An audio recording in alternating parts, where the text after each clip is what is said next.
over here, so I'll get that ready while we're counting down. So, what do you think of my penguin timer? I love it.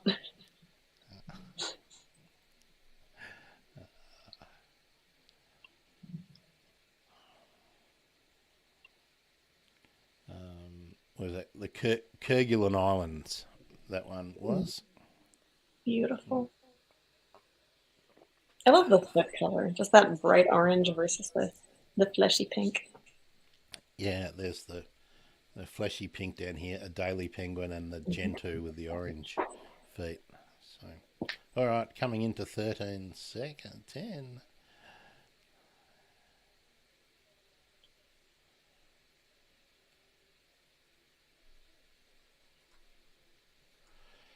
It's the bird emergency. I'm Grant Williams. I am a bird nerd, and today we're going to talk about one of the great preventable tragedies that occurs twice a year in all the major flyways, migratory paths of birds. And I'm speaking with I think, one of the best experts in this cause because she's got freezer loads of evidence. Would you welcome me, or please join me in welcoming Heidi Trudell? Hi, Hello, Grant. Heidi. How are you? I'm doing well. How are you? I'm doing great. Now, I'm in Australia, and Heidi is in one of the busiest flight paths, not for aircraft, but for migratory birds. Trudy, tell us about the location that you live in and why it is really crucial for these birds that head south for the winter, as they say in your part of the world. So officially, North America has several major migratory paths. Detroit is kind of the region where I am. So the Great Lakes tend to concentrate birds. Um, all the songbirds have to fly around the lakes or directly over them. So in our neck of the woods, you end up with the full Canadian boreal forests worth of breeding populations of, in our case, it's mostly warblers, thrushes, um, all the neotropic songbirds that will end up wintering in Central and Southern America, end up flying straight across the Great Lakes, and we are right there. So, depending on how things get funneled, we can just get completely overwhelmed. Cleveland and Chicago are really the hot spots. Um, but even outside of the major pinch points, you just have hundreds of thousands of millions of birds that use this airspace. And I thought it was a little funny that you said twice a year because we've actually found in parts of the Midwest, the winter numbers are as bad as the spring and summer numbers. Um, there are a couple different reasons that that could be happening. Up here, we certainly see a lot of breeding activity and post-breeding dispersal happening before fall migration. So really, it's the year-round situation that is most emphasized in spring and fall because you cannot avoid it in fall just due to the overwhelming numbers of birds. So, I said it was one of the great preventable tragedies Mm-hmm. that we're going to be talking about. But before we do, let's introduce your nickname that you told me about when we first met, which was way back pre-pandemic in the Bird Emergency podcast. Heidi, are you still known as the Dead Bird Girl, and why did that name get attributed to you? Oh gosh. I mean, I've had that nickname since like 2003. And part of that was just because I was on a very small college campus. And when you have, and I think we had 550 students, um, so word gets out pretty fast that someone is documenting dead birds. And if you see or hear of a bird strike, I actually had my phone extension plastered pretty much next to most of the doors on campus of any of the major buildings. Because it's a little weird, walking into the library, there's little note stuck next to the door that says, if you see a dead bird here or an injured bird, call Heidi extension, blah, blah, blah. And that's a pretty quick way to get noticed by the campus. Now, Um, now you weren't doing a marketing course though, were you? I Be- wish I had known about effective marketing back then. Yeah, because you should have made stickers, and they should have just been dead bird question mark exclamation mark dead bird girl 24 hours on call. uh, I want to say there was a school in Colorado that actually had a really beautiful flyer. It was an upside down black and white little photo of a junco that just said "dead bird?" question mark and a phone number. So yeah, it worked for them. Okay, well we haven't really explained what the preventable tragedy is. Now Yes. there's, as you said, hundreds of thousands of birds traversing broadly north and south, but with some roundabout detours having to happen to get around obstacles. But the birds are pretty good at avoiding natural obstacles. But what is it that happens, and why did you start collecting the birds? So officially, birds hit windows because glass is invisible to them. It's either transparent or it's reflective. Um, Sorry, I have a bird feeder outside my window, which, by the way, is extremely close to the glass, like Very good. two, Well, 3 inches off at, the glass. at, So there's at not. least we didn't hear, because that would have been very sad. So I've only been in this house a few months. And because the feeder is that close to the glass, we do occasionally get a very light bounce, which thankfully that's what it's designed to do. They don't have enough room to get enough momentum to injure themselves. Um, I would not have it more than probably 2 feet away from the glass, because even at 3 feet, you can start getting injuries. Um, but yeah, basically, birds physiologically cannot survive hard impacts. I mean, football players, even with helmets, end up with really massive concussions. Um, this is not something that birds can just walk off. They are incredibly vulnerable, even if they survive, to being scavenged or succumbing to internal injuries that over time, like internal swelling. It's just a really terrible situation for them. And it's estimated that about 1 billion birds a year in North America die just from hitting windows. So that number is extraordinary. 1 billion birds a year in North America alone are dying from bird strike, and when you couple that with the the deaths attributed to changing climate, water drying up, food resources shifting in the period of time they're available for the birds, and mucking up the migration patterns anyway, and light pollution. That's a whole nother thing. But what are the major problems for the birds in terms of man-built structures? Are they hitting? Is it? I mean, the mind turns to skyscrapers. Big glass buildings. Are they the major culprits, or is anything with a reflective surface or a transparent, seemingly transparent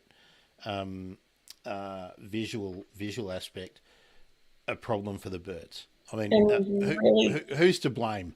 I'm really glad you're asking that question specifically, because there is this big assumption that skyscrapers are the problem because they get so much media coverage.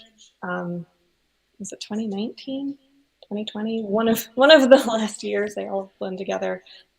There was a bank in Galveston, Texas, that killed almost 400 birds in one night. Light certainly played a factor in disorienting the birds, but overall, the average skyscraper kills about as many birds as the average low-rise building, not to be confused with the average residence. But because there's so few skyscrapers, They actually only kill 1 to 3% of the birds that die from collisions. So, So it's really easy to shake your fist and be like, your big buildings are bad. Yes, but proportionally, they're doing that much. So yeah, we can fix them. But if we can address all of the others while we're at it, we'll have a much larger impact. so if I heard you right there, you're saying that say a low rise building. So let's talk. Maybe an example would be maybe a 6-story apartment building or a 3-story showroom and maybe offices are equally as dangerous for a migrating bunting as the Empire State Building, to throw in an iconic example. And in some cases, they can be worse. So my specialty is um, low rises. So college campuses, libraries, offices, um, usually college campuses, because those are the generally accessible locations that often have a lot of glass, a lot of habitat, and a lot of interest in addressing the issues. But for example, my local courthouse in Ypsilanti, Michigan, it's only 2 stories, but it is extremely highly reflective glass, uh, and it reflects these mature trees in a parking lot. So it probably kills about 80 birds a year. We can't actually survey around the entire building because it is a courthouse. So access is restricted, and part of the building is kind of blocked off by maintenance areas. But you would never think that a 2 story building in the middle of downtown of a relatively smallish, oldish town would be that bad. But there you go. Um, that building, if if we fixed that one and the two other super bad buildings in my county, would measurably reduce the entire county's impact on bird populations, which is kind of terrifying. Okay, well, you brought up those two other buildings. You don't need to name them, but if you put those three buildings together, what is your estimate for the annual toll of bird losses just from those three buildings? So the numbers that I've run on them are really only based on what I have surveyed. I don't know that I could accurately calculate what I can't cover, just because habitat's different, sizes are different. We can definitely speculate.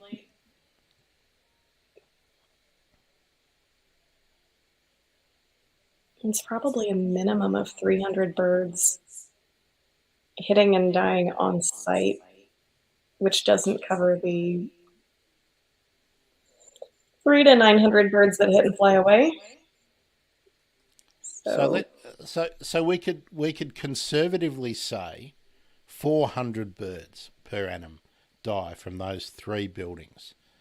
How many excellent. towns the same size as yours do you estimate are in the flyway in the US? That's why there is a billion birds. And honestly, a I know billion that could that easily be a conservative number.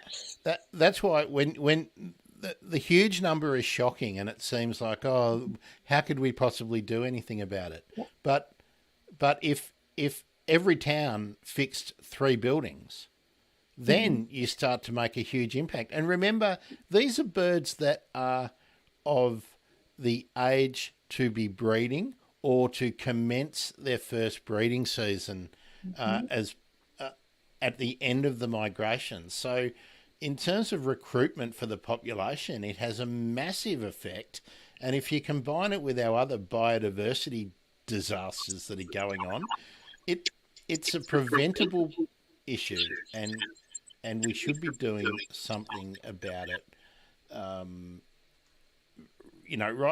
right now, right now. All right. So I've posed a problem. What is a potential solution, Heidi? For let's talk about those low rise buildings that every town has got something like it. They've Mhm. got a library, they've got the the automotive showroom with the, and now they're Mhm. often 3 stories. They've got the council or the county administration building. They've got the low rise school buildings. These are the kind of things that we're talking about before we even get to your your house.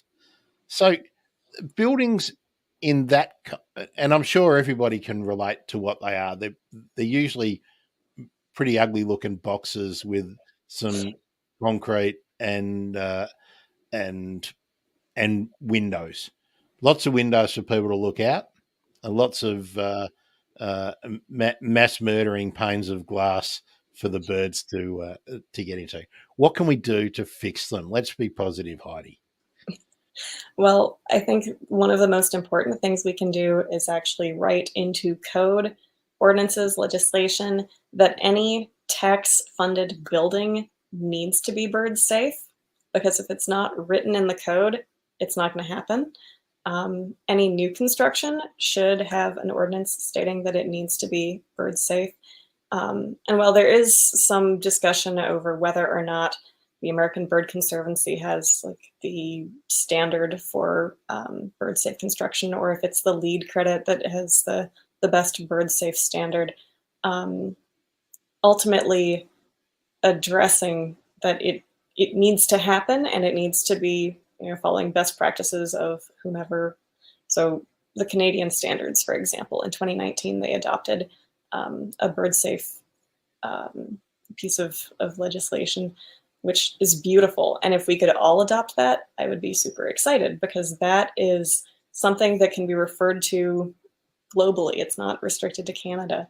Um, but And that does involve changing designs, products, modifying lighting. Lighting is something that's super easy that people can do year round. It's just turn off the lights at night. Modify fixtures so that they aim down. The International Dark Sky Association has some really wonderful resources in making that happen. But it's just before we lots of little steps. before I chase up with you, what are the actual practical things that people can do? The code and the adoption by Canada is a wonderful thing. It's a first step, but because the birds, when they're migrating, they might start in Canada and that's where they finish on the other leg. But unless the US, Central American countries, Mexico, and South American countries also adopt similar codes, it's it's useless, really. It's like being able to cross a freeway and it's safe to cross the middle lane. Hmm. That Hmm. they've put mitigation strategies in place so that pedestrians don't get killed in the middle lane. But you've got to That's an get excellent analogy. you know. I'm going to steal Um, it. well, feel free. I like being clever once in a blue moon, there, Heidi. But without being too much of a smart ass about it, what what are the practical measures that are included in that code in Canada, and that could easily be done to make buildings safer up and down the flyway? What does it include? We know glass is a problem. We know that pointing lights down will make an impact, but what can people do when they are building a new building or perhaps renovating an existing building to make the property that they own or that they rent out and are responsible for less of a scary horror movie death trap? So one of the easiest things is just external window screens. They're not necessarily 100% bird proof, but they will absolutely reduce strikes and reduce the odds of injury when a bird does hit. Um, Window screens, your neighborhood association is not going to complain about them. Visually, everyone is used to them. It's not something that's going to concern the neighbors. That being said, if you do want to excite the neighbors, you can certainly um, you can apply all kinds of reflective. Um, there are shiny ribbon type products that installed every 3-ish inches across glass. Um, it's, it's the visual presence that counts. I specify that because there are products that use fishing line to create that vertical uh, grid across glass. The problem with fishing line is Yeah, if it's don't in kill them from shade, bird strike. Just cut their heads off or damage the wings beyond repair. What a well, good idea. it's it's weird because if the sun is shining on the fishing line, you get that little glint of light the way you see spider webs. The problem is if it's in the shade, you don't get any visual contrast from that fishing line, and so birds are still going to hit it. The problem is it's a kind of popular idea. So using paracord, you can use a ton of different products. Acopian bird savers are the original paracord option to hang in front of windows. But everything has to be on the outside surface of the glass. Um, I This is going to be kind of weird. I apologize, but I ended up using just a chalk marker and Ah, I see. You've written yeah, scientific formulas on your window. kind of. Fantastic. It's a plant Or, inventory of my yard. or, or Heidi, are they secret messages to the aliens so that they can So so that they can see them before they come and kidnap yes. you? So my next thing is going to be erasing the plant inventory and just writing the species list that we've we've had in the yard. But chalk markers, dry erase markers, like anything that sticks with the 2 by 2 inch spacing across the surface of the glass, and like that's not perfect 2 by 2, but it does the trick. Like the visual contrast is there, the spacing is there. We're pretty much good. And considering it's easily removable, I can do whatever patterns I want. Um, it's yeah, it's super easy. Uh, what about those things like etchings, Mhm. etched glass, and Yeah. transfers? The stickers that can be put on the windows. How effective are things like that? I mean, acid etch products are fantastic. Um, as long as the spacing is right and the acid etch is on the outside surface of the glass, um, Walker tends to be, at least in North America, the company that's known for their acid etch and bird safe patterns. Stickers, I can't get excited about them because you need so many, so densely spaced that it just gets really expensive and nobody ever installs them close enough to be effective. Then it may as well be a wall, right? Or Well, or an awning outside. yeah, yeah. Solar shades are actually a kind of handy option for that too. You cut down your glare, you get privacy. It's kind of expensive, and it's certainly a long-term solution, but it's definitely effective. Um, And they're also an investment, I would say, an mhm, improvement to your property. mhm. So it's not dead money that you are Yeah. just doing because the government told me I've got to be a greenie. Mhm. Yeah, it saves on your electric bill for sure. Um, but in the grand scheme of things, the only form of sticker slash decal that I am enthusiastic about is feather friendly, which are tiny, tiny little dots that it comes like in a roll of tape. So you just measure out every 2 inches and it's pre-measured. So you just apply it to the outside of your window. So it's a little bit labor intensive, but once it's up, it stays. You just need to wash the glass before you install it. Um, but yeah, that's So what's the best place for someone to go to get information about retrofitting a property? Because I know that all the decisions about new properties are made mhm, at the design, the architect's consultant stage. So we won't go there. We're talking to people who perhaps occupy or own killer buildings. mhm. And let's face it, if you live on a flyway, you're in a killer building.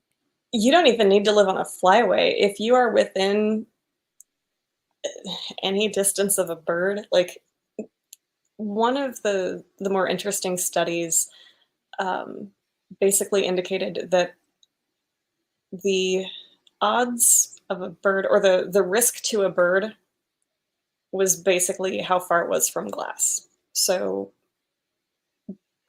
birds are only in danger where there's glass, and there's glass pretty much everywhere. Um, I don't know that there's a more eloquent. There must be a more elegant way to explain that, but you get the But, but, idea. Essentially, but glass is the risk. So it has so nothing to do, because non-migratory species hit glass all the time. It's so just they don't get the coverage. so apart from natural predators and natural stresses that come with weather events and things like that, the the biggest risk to any bird on the planet is Cat, its proximity to a built surface that contains glass. cats, and then glass. But yeah, Um, cats are technically twice as bad as glass. But yeah, okay, so what we can learn from that is one, keep your cats inside, have them desexed, and if you don't need to have a cat, don't have a cat. That would be uh, that would be my view. yes. Um, just simply because we live in a time now where you need to make a choice, a personal choice, I believe, and your social media handles and whatnot um, uh, really tell us the story. You need to make a personal choice about saving birds and the environment, the wider environment and biodiversity. Cats aren't part of that deal. I'm sorry to say, I mean, but if you really need the companionship, awesome. Just, make sure that your indoor enrichment is adequate. well, that's it. If Leaf you're going to have a springs, cat, it's patios, got to, go for it. if you're going to have a cat, you have to be able to separate it from birds and rodents and Mhm.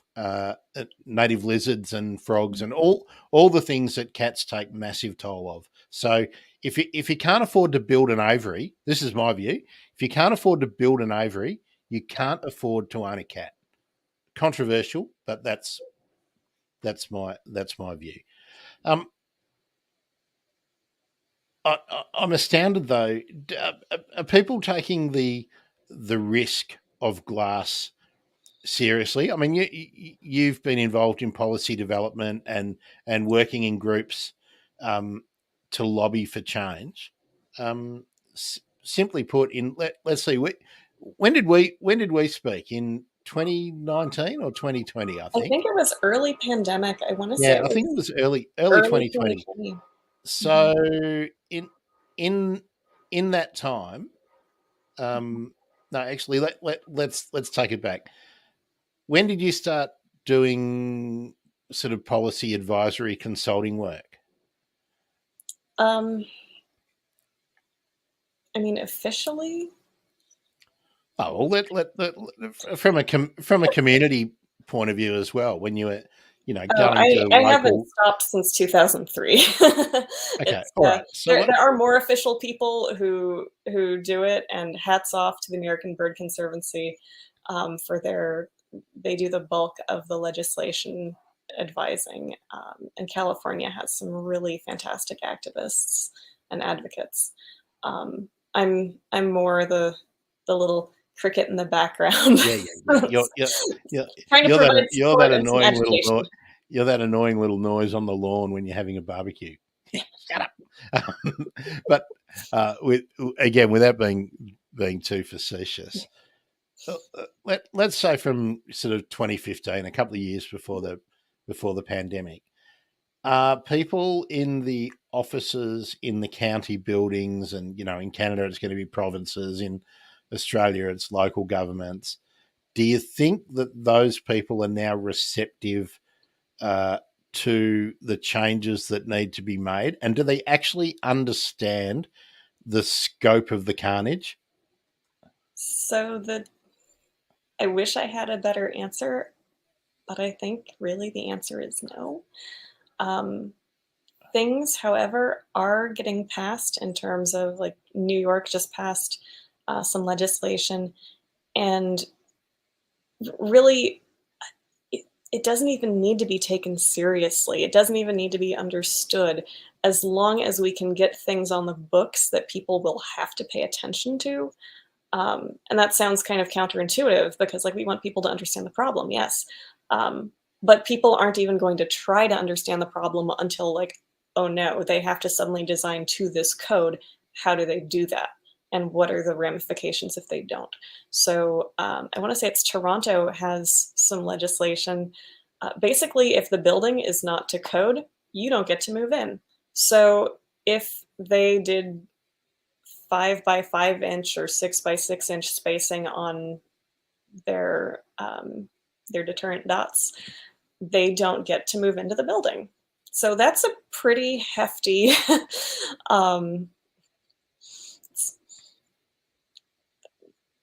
what is the word that I'm? There's a word for that. It's a penalty. It's a Yeah. and I was just thinking too. Everyone says, "Oh, you don't want to force people to do things." Mhm.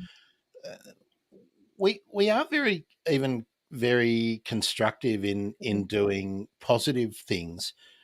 All, all the governments would need to do would be to give some sort of a rebate to the lending institutions Mhm. who fund these projects to the value of the mitigating works, so that if you would get a discount in the cost of your finance to build something if it was safe, and the government could do a rebate on profits or something like that, so that You, effectively nobody pays up front for the work, for the cost of saving the birds, but nobody want well it's got no hope of ever getting through in the US, I wouldn't have thought, but I one, could have thought that the rest of the world might look at things like that. I think just before you go on, I just wanted to inject another piece of opinion from here. I don't reckon anyone in Australia really thinks about it. It's never in the media, this issue, um, and I could see. I mean, our government said that having electric vehicles was going to ruin the weekend. So I can't see anyone going, "What? My fishing shack kills birds?" You know, oh, no greenie's going to tell me what to do with my windows. I mean, is that still a prevalent attitude in your part of the world? yeah. And unfortunately, even where organizations have their heart in the right place, um, because they factor in the bird safe glass at the end of the design process, it ends up being more expensive than it would have been had they considered it at the beginning of the design phase. Um, but there are ways to incentivize this. So, for example, let's pick a fairly crowded community. San Francisco is the first thing that comes to mind, but like I don't know that they'll be randomly popping. But they already have some legislation that's interesting, so that's not a great example. Yeah, But if you probably want to be talking about something like Arkansas or well, Florida or something which if you take are deeply conservative states rather than a progressive state. if you take any urban area that has highly desirable land, um, that space is directly equal to dollar signs. So let's say the code says you can only build a 5 story building here. Um, they want to maximize their square footage, so they build their 5 story building. Because why would they build 4 stories when that they can rent out that space for a high premium? Um, And if and why would they not build to the boundary? Yeah, I mean, that's the same thing. so the question is like, well, if you build to this environmental standard, this lead code, this bird safe code, we'll give you 6 stories. Like, that's a lot of money. Absolutely. And why are there not um, awards to and things to encourage people to do the right thing? Like even orienting the building. I mean, when we talk about the design stage, the way the building is oriented makes a difference in. No, it doesn't. Yeah. Oh, all right. Let's talk about that, because that's one of the great fallacies. Maybe that's a greenwashing strategy too. Is it that I, I've been labouring under the misapprehension uh, that you could orient your building a certain way to reduce the risks of the reflections. Nope. Oh, Nope. And that is because the general assumption is that birds move north to south. Cool. The question is, when you're on a road trip from point A to point B, when you get off the highway to eat, do you stay going the direction that you were going? uh,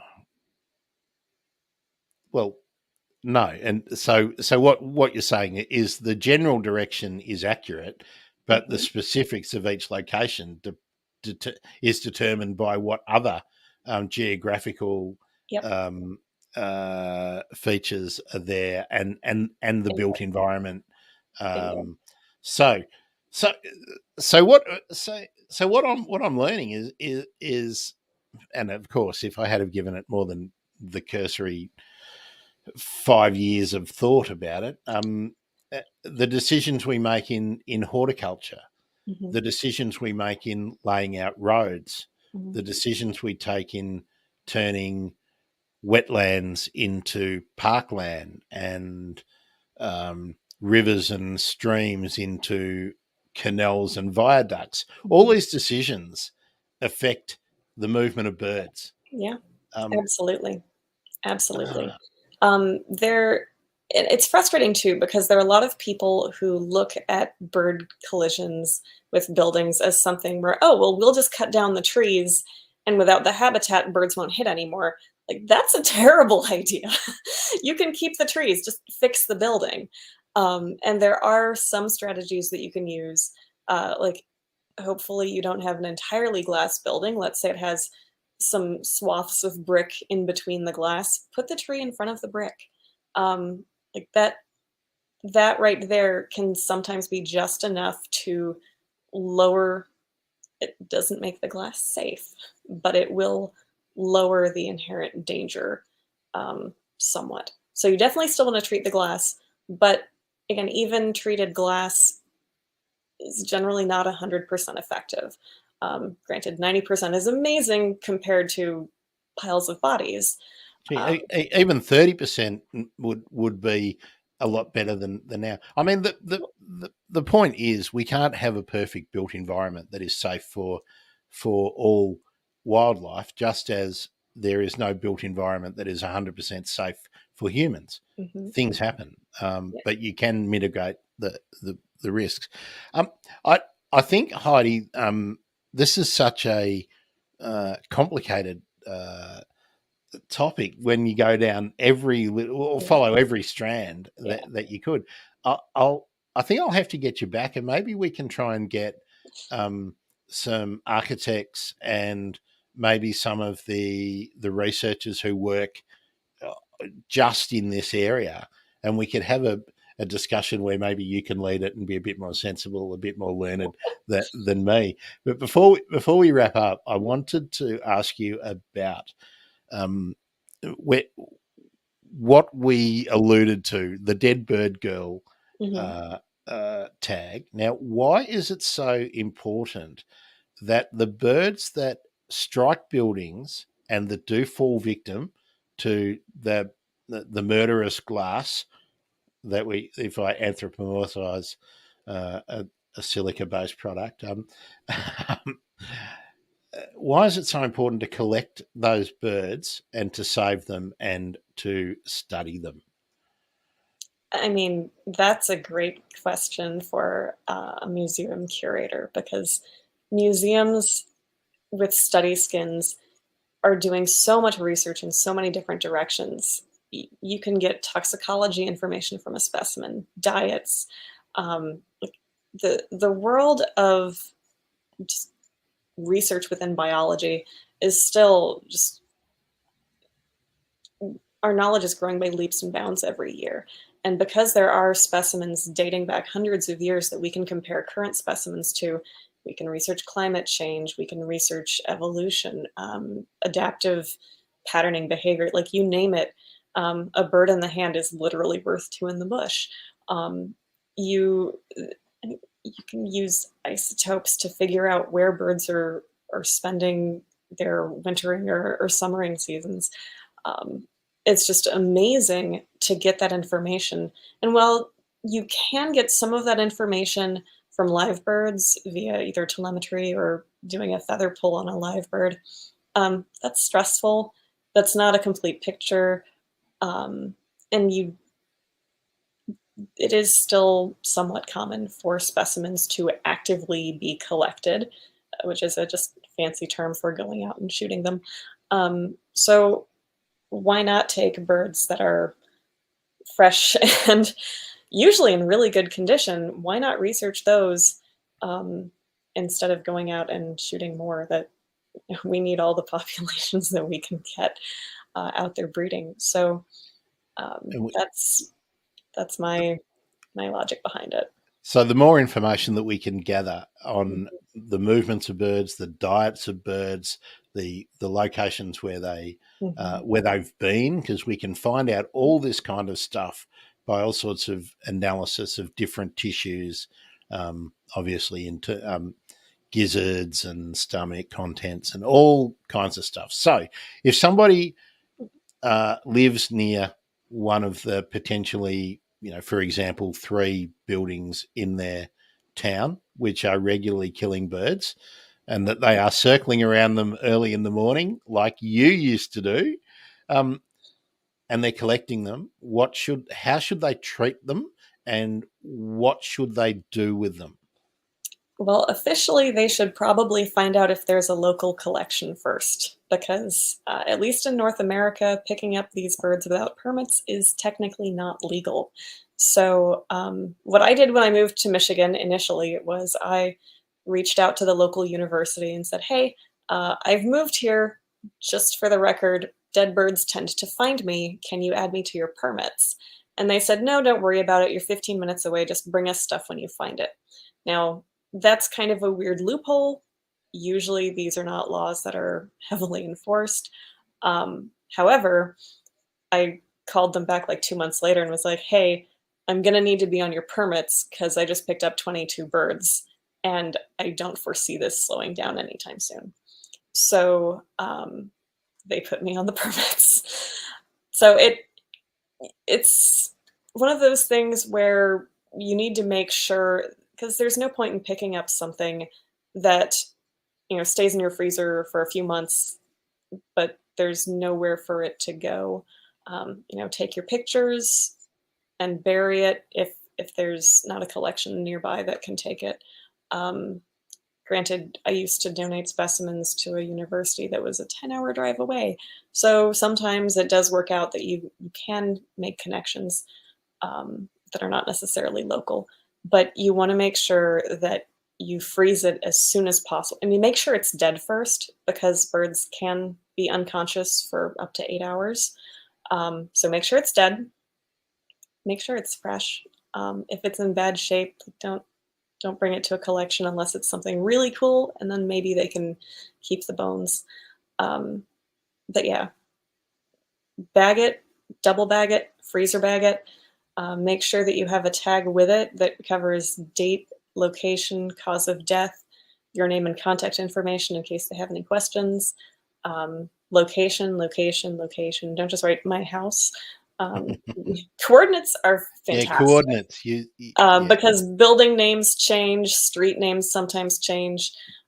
Just whatever data people might need 200 years from now if they have a question. Now you've let me start that again. If somebody was interested to do collections in their local area, do you have on uh, your site some information about the kinds of places that they could uh, reach out to? And so, is there like a how to collection guide on this website? So actually, no, that's a good point. I probably should though. Um, like on my Facebook profile, it says don't send specimens to anyone without checking first, for permits or because I have had people call and just be like, "Can I send you dead birds?" No, no, please don't. Please All don't. right. Um, All right, I'm going to get you. I'm going to put you on the spot. Let's yeah, do something like this again when we get some experts, and in between, we'll hunt up some resources that people can just chase save up. just save birds. The Facebook group does have information on that. Dead Birds for Science does have information on that. Oh, look, And we do. they've magically appeared on the screen, Heidi. There you go. Yeah, it's not uncommon for people to say, "Hey, I'm in this place with a dead bird. Who can I get it to?" Or, "Hey, I moved to this area. Who can I bring things to when I find them?" And we do play matchmaker quite regularly for folks all over the world in terms of, um, it's a very strange niche, but yeah, odds are pretty good that someone in one of those groups can point you in the right direction. Okay, so those Facebook groups are Just Save Birds Mhm. and Dead Birds for Science. Is Yeah. the exclamation mark in the name of the group? It is in the name of It the is. group. Those are Okay, 2 separate groups, but yeah. it's Dead Birds for, that's the numeral for, The numeral Dead 4. Birds for Science, Yeah, exclamation mark. yeah, And Heidi's website is justsavebirds.com. And Heidi is like nearly all of us working in, and I use that term loosely, working in the bird awareness space. Um, you got to raise some funds to offset the costs. It's not about making any money; it's about offsetting the costs. So yeah, you could help uh, Heidi putting some information together and driving those 10 hours to donate specimens to museums and whatnot. Patreon.com// just save birds. yeah, There thank we you. go. I We've got appreciate that. It's so no. Well, it's important, and I think I don't think people who have got a passing interest in birds and nature and yeah, school strike for climate and all that stuff, which I'm not being critical of by any means, but it costs money to do things like produce posters and drive to things, and you know, I know in days gone by you had freezers full of specimens. So it costs money to run freezers. It costs money to buy freezer Ziploc bags. bags. Yeah, Oh my Ziploc god. bags. I actually started the Patreon when I realized that, these buildings were actually bad enough that I was going through index cards, Ziploc bags, brown paper bags. I needed padded nets. Padded nets are kind of important if you wanna gently catch birds. But yeah, self-funding since 2003, I ran the numbers and was like, "Oh, I should probably apply for grants." Yeah, But I'm not a nonprofit. So that's one of the big issues. yeah. And look, I'll give a plug. Bird Nerd Trivia has begun, and I run it on a platform that was designed for charities, but you don't need to be a charity to be involved. Okay. Um, so my idea was to try and get a regular audience of people who are into bird and nature trivia to run a game to raise small amounts of money for exactly like your your activities, That's so because cool. $100 is a lot of Ziploc bags, right? Yeah. And like you say, you and me and so many people like us, people who are revegetating small amounts of land, fencing off small Mhm. parcels of their own land, they're not No eligible for chance. grants because they're not non-profits. And to administer a non-profit means you probably don't need the grant. And the costs, it's just cost way too much for Yeah. individuals and a handful of people to do it. So I'll give that plug out now. The best way to find out about the upcoming Bird Nerd Trivia is to check out me on Twitter at Bird Emergency, or the Facebook page, which you may well be looking at now, the YouTube for the Bird Emergency, and Grant Bird Nerd on Twitch. Wherever you're finding this video, you will find information about Bird Nerd trivia. Heidi, Mhm. it's been fab again after so long. I'm I'm pleased to see that you have moved into new digs, but you are still fighting the good fight. Always. And look, I'll put you on the spot. Are we going to get a couple of other experts together, maybe from some of the different flyways, and we'll do a panel discussion on one of my Megaphone Mondays? I hope so. That'd be fantastic. I know there are a bunch of Canadians who are looking for a good excuse to get together again. So we can probably make that happen. Okay, well, we will make that happen. Stay tuned for that, viewers. In the meantime, if you can't get enough bird content on your podcast catcher of choice, just look for the Bird Emergency, and you'll find me talking to about 50 other bird nerds about bird stuff. I'm Grant Williams. This has been the Bird Emergency. That's Heidi Trudell. Just save birds. Thanks, everybody. Bye, Trudy. Oh, Heidi. What am I saying, Trudy? I bet that happens a lot, right? It does. It actually does. It's good to be here, Grant. Thank you so much for having me again. Oh, it's always a pleasure. Thanks, everyone. Bye.